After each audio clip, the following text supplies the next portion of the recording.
Hello everyone, welcome back to my channel. Guys, thank you इस story को इतना पसंद करने के लिए और अपने इतने प्यारे और पॉजिटिव कमेंट्स मेरे साथ शेयर करने के लिए। Thank you once again. तो आइए अब आपका और ज़्यादा वक्त ना लेते हुए आगे का एक्सप्लेनेशन शुरू करते हैं। लास्ट पार्ट में हमने देखा था कि ये वो जान को वापस अपने सामने देखकर बहुत खुश होता है और बिना उस दिन क्लब गए सीधा घर आता है जहां जान अभी भी वापस नहीं आया था। तो ये वो लिविंग रूम में बैठकर जान के घर आने का इंतज़ार करता है। वहीं दूसरी तरफ जान अपनी मॉम को यकीन दिलाता है कि वो यीबो के यहाँ ठीक रहेगा। उन्हें अब उसकी इतनी फिक्र करने की ज़रूरत नहीं क्योंकि वो वैसे भी अपना प्लान स्टार्ट करने वाला है। ये सब सुनकर जब यांग यांग प्लान के बारे में पूछता है तो जान उसे सब बता देता है। पहले तो यांग प्लान से अग्री नहीं करता, लेकिन बाद में जान के बारे में सोचकर उसको सपोर्ट करने का डिसाइड करता है। अपने पेरेंट्स के साथ डिनर करके जान वांगशाओ मेंशन जाने के लिए निकल जाता है। जब जान मेंशन पहुंचता है तो ऑलरेडी बहुत लेट हो चुका था, तो वो सीधा अपने रूम की तरफ जाने लगता है कि तभी एक आवाज़ सुनकर रुक जाता है। वो उस तरफ जाता है जहाँ से वो आवाज़ आ रही थी, तो वो आवाज़ टीवी से आ रही थी। जान को वहाँ कोई नहीं दिख रहा था, तो वो सोचता है कि शायद ये वो टीवी टर्न ऑफ करना भूल गया है। वो टीवी बंद करके जैसे ही पलटता है उसे ये वो काउच पर आराम से सोया हुआ दिखता है। जान उसके ऊपर अपने सूट का कोट डाल देता है और जैसे ही वहाँ से जाने लगता है ये वो उसका हाथ पकड़कर पूछता है, तुम वापस आ गए जान? जान यीबो की बात का जवाब ना देते हुए कहता है, अब तुम उठ ही गए हो तो अपने रूम में जाके सो जाओ। अगर तुम बीमार पड़ गए तो मैं तुम्हारी देखभाल नहीं करना चाहता। जिस पर यीबो नींद से भरी आवाज़ में पूछता है, तुमने डिनर किया? हाँ, मैंने डिनर कर लिया। और तुमने? जान पूछता है। हाँ, मैंने भी। यीबो झूठ बोलता है।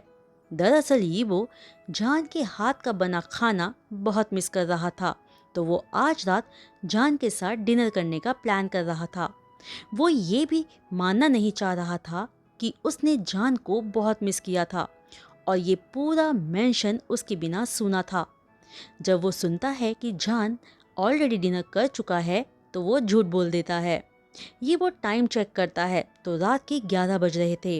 वो जान से पूछता है, तुम इतनी लेट क्यों आए हो? इतनी भी लेट नहीं हुआ है अभी, जान फौरन जवाब देता है। शाहजहाँ, 11 बज रहे हैं और तुम्हें लगता है ये लेट नहीं है? कौन इतनी रात को बाहर रहता है? ये वो थोड़ा गुस्से में बोलता है। जान ये वो की गुस्से की परवाह ना करते हुए बहुत आराम से कहता है, बहुत से लोग इतनी रात को बाहर रहते हैं। तुम भी तो रोज रात को इतनी ही लेट आते हो ड्रंक होकर एक नई लड़की के साथ। क्या क्या तुम अब मुझसे खुद को कंपेयर कर रहे हो? ये वो आवाज़ ऊंची करके बोलता है। नहीं तो, मैं कंपेयर नहीं कर रहा, मैं तो बस तुम्हारे सवाल का जवाब दे रहा हूँ। और आज क्या हुआ? कोई स्लट नहीं है यहाँ तुम्हें प्लेजर देने के लिए? या तुम आज अपने काम से इतना थक गए हो कि एनर्जी ही नहीं बची तुम में कुछ करने की? मैंने तुमसे कहा था वांगीबो, अपनी एनर्जी बचा कर रखने के लिए, लेकिन एज यूजुअल तुम मेरी बात सुनते ही कब हो। सो सैड कि आज की रात तुम कोई मज़े नहीं कर पाओगे। पर ये ना मेरे लिए बहुत अच्छा हो गया कि तुम्हारी उन शर्मनाक आवाज़ों के ना होने से मैं शांति से सो सकता हूँ। ये सब जान बहुत ही ड्रामेटिक तरीके से कहकर सीधे अपने रूम की तरफ जाने लगता है। ये वो जान की बात सुनकर वहीं खड़े खड़े गुस्से से जल रहा था। वो आज जान के साथ डिनर और बात करने का सोच रहा था, लेकिन ऐसा लग रहा है मानो दोनों के बीच शांति अभी भी मुमकिन नहीं है। ये वो जाते हुए जान को पीछे से घूरते हुए चिल्लाता है, मैंने सोचा था कि मैं तुम्हें शांति से यहाँ जीने दूंगा, लेकिन तुम ये सब डिजर्व ही नहीं करते। आज की रात आराम से सो जाओ, क्योंकि कल से मैं दोबारा तुम्हारी रातें इस घर में नरक बना दूंगा। ये सुनते ही जान जाते जाते बीच में ही रुक जाता है और पीछे पलटकर यीबो को देखते हुए बहुत ही कड़ी आवाज में कहता है, मेरे बारे में इतना सोचने के लिए थैंक यू, पर मुझे तुम्हारी ये दया नहीं चाहिए। मैं कल का इंतज़ार करूँगा ये देखने के लिए कि तुम मेरे लिए किस तरह का हेल क्रिएट करोगे। प्लीज़ कुछ नया ट्राई करना, क्योंकि मैं तुम्हारे डेली के गेम से बोर हो चुका हूँ। फिर जॉन यॉर्निंग करते हुए टाइम चेक करता है और आगे कहता है, ओह 12 बज चुके हैं, मैं बहुत थक गया हूँ और नींद भी आ रही है, तो गुड नाइट डार्लिंग। ये कहकर जॉन हाथ हिलाकर बाय करते हुए वहाँ से चला जाता है। ये वो अपनी जगह सिर्फ खड़ा रह जाता है और गुस्से में अपने दांत पीसते हुए बड़बड़ाता है, तुम्हें इसका अंजाम भुगतना होगा जॉन। तुम ये मत सोचो कि मैं तुम्हारी मॉम और तुमसे डर गया क्योंकि तुम्हें उनका सपोर्ट है। तुम मुझसे बोर हो गए हो ना, अब कल देखना मैं तुम्हारी बोरियत कैसे दूर करता हूँ। तुम बस इंतजार करो, फिर मेरे सामने मुझे रोकने के लिए रोना मत या भीख मत मांगना। इसके बाद यीबो अपने कमरे में जाकर सोने की कोशिश करता है, लेकिन उसकी नींद तो पहले ही उड़ चुकी थी। वो सिर्फ अपने बेड पर लेटे आज सारे दिन उसके साथ क्या हुआ यही सोचे जा रहा था और ऐसे ही उसकी पूरी रात गुजर जाती है। अगले दिन सुबह जब यीबो उठता है, उसे फिर से मेंशन खाली मिलता है। उसके उठने से पहले ही जॉन अपने ऑफिस जा चुका था और उसे आज भी किचन में अपने लिए कुछ नहीं मिला। वो तैयार होकर अपने ऑफिस चला जाता है, लेकिन आज उसका ध्यान अपने काम पर बिल्कुल भी नहीं था, क्योंकि वो सब समय सारा टाइम सिर्फ और सिर्फ जॉन के बिहेवियर के बारे में ही सोचे जा रहा था। ये वो अपना काम शाम को जल्दी फिनिश करके बाहर जाता है और ड्रिंक करता है, लेकिन आज उसने ज़्यादा ड्रिंक नहीं किया था क्योंकि उसे आज जॉन को सबक सिखाना था। ये वो ड्रिंक करते हुए ये सोचे जा रहा था कि जॉन बहुत ब्रेव हो गया है, मुझे जवाब देने लगा है। आज रात में उसे उसकी जगह फिर से याद दिलाऊंगा। वहीं दूसरी तरफ जॉन हमेशा की तरह अपना काम टाइम से फिनिश करके मेंशन आ गया था और शावर लेके खुद को रिलैक्स करता है, क्योंकि उसे खुद को आज रात के लिए तैयार करना था। वो जानता था कि आज ही वो कुछ बड़ा और अलग करेगा उसकी नींद और मूड को बर्बाद करने के लिए। उसे आज फिर से बहुत दुख पहुंचने वाला है, इसलिए वो खुद को उस इंसान के हाथों हर्ट होने के लिए तैयार कर रहा था जिसे वो अपने पूरे दिल से प्यार करता है। जॉन वोंग शाओ मेंशन के लिविंग रूम के काउच पर बैठकर यीबो के आने का इंतजार करते हुए अपने ऑफिस का काम कर रहा था। हमेशा की तरह रात को 11 बजे यीबो आधी नशे की हालत में एक लड़की के साथ आता है। उसने उस लड़की को कमर से पकड़ा हुआ था। जॉन एक नज़र यीबो की तरफ देखकर वापस अपना ध्यान अपने काम में लगा लेता है, क्योंकि उसे इस तरह के सीन को देखने की आदत हो चुकी थी। यीबो ये देख लेता है कि जॉन ने उसे देखकर इग्नोर मार दिया है, जिससे यीबो थोड़ा इरिटेट हो जाता है और वहीं उस लड़की को फियर्सली किस करने लगता है, जिसकी वजह से वो लड़की तेज तेज मौन करने लगती है। फिर यीबो उस लड़की के नेक पर किस करते हुए बाइट मार्क्स देने लगता है। जॉन को वो आवाज़ें सुनकर ऐसा लग रहा था मानो हजारों चाकू उसके दिल में किसी ने मार दिए हों, लेकिन वो आज कमज़ोर नहीं पड़ सकता था, इसलिए अपने ऑफिस का काम करना जारी रखता है। जब यीबो ये देखता है कि जॉन उसे रोक नहीं रहा और लगातार अपना काम किए जा रहा है, वो बहुत फ्रस्ट्रेट होने लगता है और सोचता है कि आज जॉन ने कोई रिएक्ट क्यों नहीं किया। ना ही तो उसने यीबो को उसके रूम में जाने को कहा और ना ही खुद वहाँ से उठकर गया, तो वो उस लड़की को वहीं रखे दूसरे काउच पर पुश करके उसे अनड्रेस करने लगता है। जॉन जो ये सब कुछ देख रहा था उसे बहुत डिस्कस फील होता है और सोचता है कि यीबो को कोई शर्म है या नहीं, वो ऐसे कैसे उसके सामने किसी की लड़की को अनड्रेस कर सकता है। यीबो जैसे ही ये नोटिस करता है कि जॉन उनकी तरफ डिस्गस्ट नज़र से देख रहा है, वो उस लड़की के टॉप का बटन खोलने लगता है, जिससे वो लड़की अनकंफर्टेबल फील करने लगती है, क्योंकि वहाँ जॉन बैठा था जो उन्हें ही देख रहा था। जान उस लड़की की अनकंफर्टेबलनेस को फील कर लेता है। वो जानता था कि ये सब कुछ उसे हर्ट करने के लिए कर रहा है।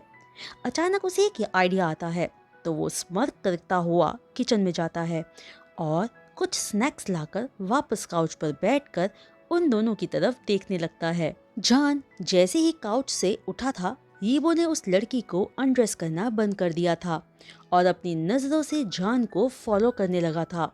वो सोच रहा था कि जान अपने कमरे में जा रहा है, लेकिन अगले ही पल वो हैरान था जब जान स्नैक्स लेकर वापस लौटा और काउच पर दोबारा बैठकर स्नैक्स खाते हुए यीबो की तरफ देख रहा था। जान जब ये देखता है कि यीबो उसे कंफ्यूज लुक के साथ देख रहा है, तो वो कहता है, क्या क्या हुआ, तुम रुक क्यों गए? यीबो काउच से खड़ा हो जाता है और जान से कहता है, तुम अभी तक यहाँ क्यों हो और हमें क्यों घूर रहे हो? जान कहता है, मैं यहाँ रहना चाहता हूँ और ये मेरी आंखें हैं। मुझे जो देखना है मैं वो हर चीज़ देख सकता हूँ। तुम अपने कमरे में जाओ, ये वो कहता है। मैं नहीं जाऊँगा, जान जवाब देता है। क्यों? क्या तुम्हें आज मुझे इस लड़की के साथ मेकआउट करते देख डिस्गस्ट फील नहीं हो रहा? ये वो पूछता है। मुझे तो इन सब की आदत हो चुकी है, बल्कि तुम्हें अपने कमरे में जाना चाहिए, जान बहुत आराम से बोलता है। नहीं, मैं नहीं जाऊंगा। आज मैं इस काउच पर ही इस लड़की के साथ वो सब करूंगा, ये वो स्मर्क करते हुए कहता है। ओके, ठीक है, तो करो, तुम्हें किसने रोका है? जान बिना कोई परेशानी अपने चेहरे पर लाए ये कहता है। तुम रोक रहे हो मुझे, ये वो थोड़ा गुस्से में कहता है। मैं कैसे? जान थोड़ा कंफ्यूज होके पूछता है। तुम हमें घूर रहे हो, जिससे मेरी गर्ल अनकंफर्टेबल हो रही है और इसी वजह से मैं भी डिस्टर्ब हो रहा हूँ। इसलिए अपने कमरे में जाओ, ये मेरा ऑर्डर है, इससे पहले कि मैं तुम्हें इस मेंशन से धक्के मार के निकाल दूँ, ये वो कोल्डली कहता है। जान भी ये सुनकर कोल्ड टोन में कहता है।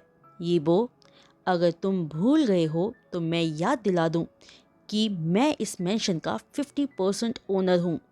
मैं अपने मेंशन में जो चाहूँ वो कर सकता हूँ। तुम्हें कोई हक नहीं है मुझे मेरे ही मेंशन से बाहर निकालने का। ठीक है, तो तुम रुको यहीं पर। जब मैं वो सब तुम्हारे सामने करूँगा तो मुझे ब्लेम मत करना, ये वो कहता है। नहीं करूँगा, क्योंकि मैं तो लाइफ पॉन्ड इंजॉय करना चाहता हूँ, जान मुस्कुराते हुए कहता है। क्या मतलब है तुम्हारा? ये वो कंफ्यूज होते हुए पूछता है। ओहो, मेरा मतलब तुम मेरे सामने मेकआउट करोगे तो मुझे फ्री में लाइव पॉन्ड देखने को मिलेगा, और जिसे देखने के लिए मुझे कुछ पे भी नहीं करना पड़ेगा। अब टाइम वेस्ट मत करो और अपने काम में लग जाओ, जान ये सब स्मर्क करते हुए एक्साइटेडली कहता है। ये सुनकर यीबो और उस लड़की की आंखें हैरानी से बड़ी हो जाती है और यीबो को समझ नहीं आता कि वो क्या कहे, इसलिए वो गुस्से में जान को घूरने लगता है कि तभी जान के फोन पर एक मैसेज आता है, जिसे पढ़कर जान के चेहरे पर एक स्माइल आ जाती है। इस स्माइल को यीबो भी नोटिस करता है। जान फौरन काउच से उठकर अपना लॉन्ग कोट लेकर मेंशन से बाहर जाने लगता है। ये वो सिर्फ जान को देखता रहता है। जैसे ही जान दरवाजे से बाहर जाने वाला होता है, ये वो चिल्लाकर पूछता है, तुम इतनी रात को कहाँ जा रहे हो? तुमने ही तो कहा था जाने को, इसलिए मैं जा रहा हूँ, जान कहता है। मैं पूछ रहा हूँ कि तुम कहाँ जा रहे हो, ये वो आवाज़ ऊंची करते हुए पूछता है। इससे तुम्हारा कोई लेना देना नहीं है, जान कोल्डली जवाब देता है। फिर काउच पर लेटी उस लड़की की तरफ देखकर कहता है, सॉरी आप दोनों को डिस्टर्ब करने के लिए, अब मैं जा रहा हूँ, तो आप अच्छे से एंजॉय करना, बाय बाय। ये कहकर जान मेंशन से बाहर चला जाता है। ये वो अपनी जगह पर ही खड़ा रह जाता है और सोचता है, वो इस समय कहाँ जा रहा है? उसको किसने मैसेज भेजा होगा, जिसे पढ़कर वो मुस्कुराने लगा और फौरन मेंशन से बाहर चला गया? नहीं, मैं उसे नहीं जाने दे सकता। अगर उसे कुछ हो गया तो? उसने तो अपनी कार की चाबी भी नहीं ली है, मुझे उसे रोकना होगा। ये सोचते ही यीबो बाहर की तरफ जाने लगता है। वो लड़की यीबो को रोकने की कोशिश करती है, लेकिन यीबो उसे इग्नोर करके जैसे ही दरवाजे पर आता है अचानक से रुक जाता है जब वो जान को किसी और इंसान के गले लगा हुआ देखता है। वो इंसान कौन है यीबो देख नहीं पाया, क्योंकि वो इंसान अंधेरे में खड़ा था, लेकिन वो जान से हाइट में ऊंचा था, इसलिए जान का सिर उसके चेस्ट में दबा हुआ था। ये सब देख के यीबो गुस्से से भर जाता है और जोर से अपनी मुट्ठी दबा लेता है। जान जब मेंशन से बाहर आया था तो एक टॉल पर्सनालिटी अपने कार के बाहर खड़े होकर जान का इंतजार कर रहा था। जान भागकर उस इंसान के गले लग जाता है। वो इंसान भी जान को गले लगाते हुए पूछता है, तुम ठीक हो ना? नहीं, मुझे बहुत तकलीफ हो रही है क्वानगे, जान जवाब देता है। ये लियू हाईक्वान थे, जो यीबो के कज़न और जान के कॉलेज में उसके सीनियर थे। वो यीबो और जान दोनों को अपने छोटे भाई की तरह ट्रीट करते थे। वो एक दिन यूबिन के साथ क्लब में जान से मिले थे, तब उन्हें ये सब कुछ पता चला था और सिर्फ एक शर्त पर जान के कहने से वो ये सब सीक्रेट रखने के लिए मान जाते हैं कि जब भी जान को हेल्प चाहिए होगी वो उनको बताएगा। इसलिए आज जब यीबो की हरकतों से वो हर्ट फील कर रहा था तो स्नैक लाते समय किचन से उसने क्वान को मैसेज किया था, क्योंकि वो जानता था कि रोज रात को अपना टाइम पास करने के लिए क्वान गे उनके मेंशन के पास वाले ही क्लब में जाते हैं। क्वान अपना हग ब्रेक करते हुए जान के चेहरे को अपने हाथों में थामते हुए कहते हैं, सब कुछ बहुत जल्दी ठीक हो जाएगा, चलो चलते हैं। जान हाँ में सिर हिलाते हुए मुस्कुरा देता है। फिर दोनों गाड़ी में बैठकर वहाँ से निकल जाते हैं। पूरे टाइम ये सीन यीबो चुपचाप देख रहा था। वो अंधेरे की वजह से उस इंसान का चेहरा नहीं देख पाया था, लेकिन वो ये देख पाया था कि उस आदमी ने जान का चेहरा अपने हाथों में थामा और जान मुस्कुराया। यीबो उनको करीब देख बहुत अनकंफर्टेबल फील करने लगता है। उसका गुस्से से खून उबल रहा था। वो तूफान की तेजी से मेंशन में वापस आता है और सीधे अपने कमरे में जाने लगता है कि तभी वो लड़की यीबो को रोक लेती है, जिसके बारे में तो यीबो भूल ही गया था। वो लड़की को डार्क आइज से देखते हुए कहता है, फौरन यहाँ से चली जाओ। वो लड़की आगे कुछ जैसे ही कहने वाली होती है, यीबो चिल्लाकर बोलता है, जस्ट गेट आउट, इससे पहले कि मैं कुछ गलत कर दूं, चली जाओ यहाँ से। ये सुनकर वो लड़की डर जाती है और यीबो को उल्टा सीधा सुनाकर वहाँ से चली जाती है। यीबो फौरन अपने रूम में आकर जान को कॉल करता है, लेकिन उसका फ़ोन स्विच ऑफ था। यीबो बहुत ज़्यादा फ्रस्ट्रेट होकर नहाने चला जाता है। तो गाइस, आज का ये इंटरेस्टिंग सा एक्सप्लेनेशन मैं यहीं रोकती हूँ और आप सबसे रिक्वेस्ट करती हूँ कि अगर ये स्टोरी और वीडियो एक्सप्लेनेशन आपको अच्छा लग रहा हो तो एक लाइक ज़रूर कीजिएगा। चैनल को सब्सक्राइब, शेयर और बेल आइकन को हिट करना मत भूलिएगा। तो आज के लिए बस इतना ही। जल्द मिलूंगी नेक्स्ट वीडियो एक्सप्लेनेशन के साथ। तब तक के लिए बाय।